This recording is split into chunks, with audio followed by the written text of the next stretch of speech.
Assalamualaikum warahmatullahi wabarakatuh, teman-teman semua. Baiklah, hari ini saya akan menjelaskan sebuah panel yang kami kreasikan sendiri yang dapat berfungsi sebagai pengganti generator set dan juga sebagai support untuk pembangkit listrik tenaga surya. Seperti kita ketahui, pembangkit listrik tenaga surya itu merupakan pembangkit listrik tegangan DC, ya. Ada sistem 12 volt, ada sistem 24 volt, ada sistem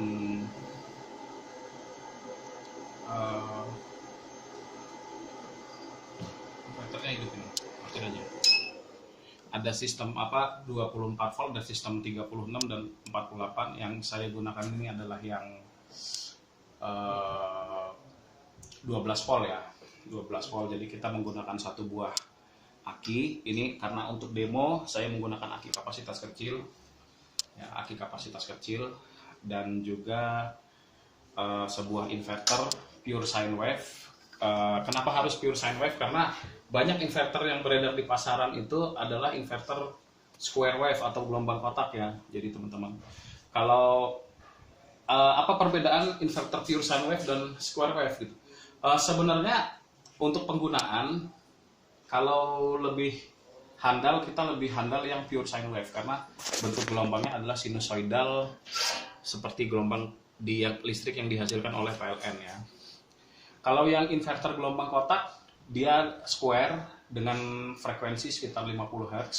Tapi jika inverter square wave itu kita bebankan ke beban-beban induktif seperti motor listrik, AC, kipas angin yang sifatnya adalah induktif, ya, induktif dinamo, kemungkinan besar perangkat yang akan kita gunakan tersebut akan panas, ya, karena berbeda dengan sine wave. Kalau sine wave itu dia naik turun, kalau gelombang kotak dia cenderung konstan. Jadi otomatis di motor listrik dia akan mengalami panas di stator. Kemudian dalam perangkat ini juga sudah dilengkapi dengan MPPT Solar Charger Control kapasitas 60 ampere. Fungsinya adalah untuk mengatur atau meregulasi tegangan dari panel surya yang dichargingkan ke baterai. Jadi tegangan dari panel surya, kalau kita menggunakan panel surya sistem 12 volt, umumnya tegangan maksimumnya yang dihasilkan di panel surya adalah 18 sampai 20 volt. Kalau langsung dicaskan ke baterai, maka kemungkinan akan merusak baterai. Oleh karena itu kita pasang MPPT Solar Charger Control yang fungsinya untuk meregulasi tegangan. Jadi jadi penggunanya dari solar panel akan masuk ke pin ini, dan diregulasi di pin ini yang dimasukkan ke solar charger control. Pada panel ini, solar charger control ini saya fungsikan untuk meregulasi tegangan dari adaptor DC 12 volt. Jadi adaptor DC 12 volt ini saya setting dia di angka 13 volt, akan charging masuk ke MPPT Solar Charger Control dan dichargerkan ke baterai. Jadi seperti itu teman-teman. Ini kita bisa mengecek berapa arus chargingnya sekarang, masuk 0,4 ampere itu dari sini, dari adaptor DC 12 volt. Jadi dengan perangkat ini, jika kita punya solar panel, maka kita tinggal masukkan kabel ke panel ini dan kita connect ke pin ini. Kemudian yang ini bisa kita putus saja. Jadi dia dari satu jalur untuk solar panel. Kabelnya sudah saya siapkan untuk ini. Kemudian panel ini juga cocok jika kita kombinasikan dengan auto transfer switch, ya. Jadi kita bisa mengombinasikan panel ini dengan ATS yang berfungsi untuk switching dari PLN ke inverter, ya teman-teman. Cuman pada panel yang sekarang ini adalah panel rakitan standar. Panel rakitan standar itu artinya semuanya masih kita manualkan. Jadi kalau mati lampu baru kita hidupkan, ya teman-teman, seperti itu. Kita akan coba seberapa kuat inverter ini menarik daya. Nah, jadi inverter ini sudah hidup teman-teman, tegangannya jadi drop dan itu normal.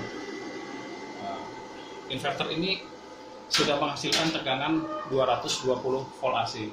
Kita akan coba hidupkan kipas angin. Ini kipas angin sekarang menggunakan daya dari PLN. Akan kita coba menghidupkan dengan inverter.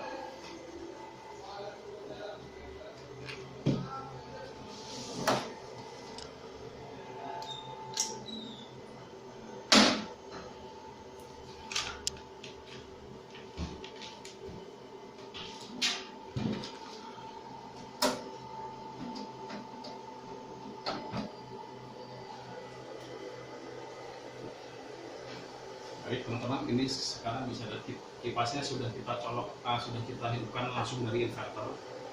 Ya teman-teman, tegangan menjadi drop 11,8. Itu normal karena aki jika dibebani maka tegangannya akan drop. Dia menarik arus 4,5 ampere, itu ditarik dari power supply ini. Jadi pada saat ini power supply ini mengcover untuk hidup kipas. Lalu bagaimana jika power supply saya cabut? Tidak akan bermasalah. Kipas angin akan tetap hidup karena yang digunakan adalah daya dari baterai. Ini akan saya cabut power supply-nya. Ya teman-teman, lihat tegangannya drop jadi 11,0 ya. Dan power supply lihat modenya dia mode malam hari alias panel solar tidak ada charging di MPPT solar charging. Jadi seperti itu. Sampai berapa lama baterai ini mampu mengcover kipas angin ini?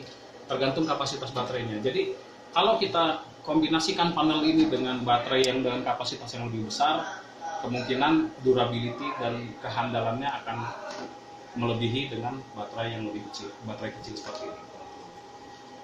Jadi fungsi dari panel ini kita bisa mendapatkan dua fungsi. Satu, dia bisa kita gunakan sebagai charging untuk UPS ya, sebagai UPS untuk backup PLN pengganti genset. Yang kedua, jika kita mengkombinasikannya dengan solar panel, maka kita akan mendapatkan pembangkit listrik tenaga surya, tentunya dikombinasikan juga dengan baterainya teman-teman. Oke, sekian video dari saya, semoga bermanfaat buat teman-teman. Wassalamualaikum warahmatullahi wabarakatuh.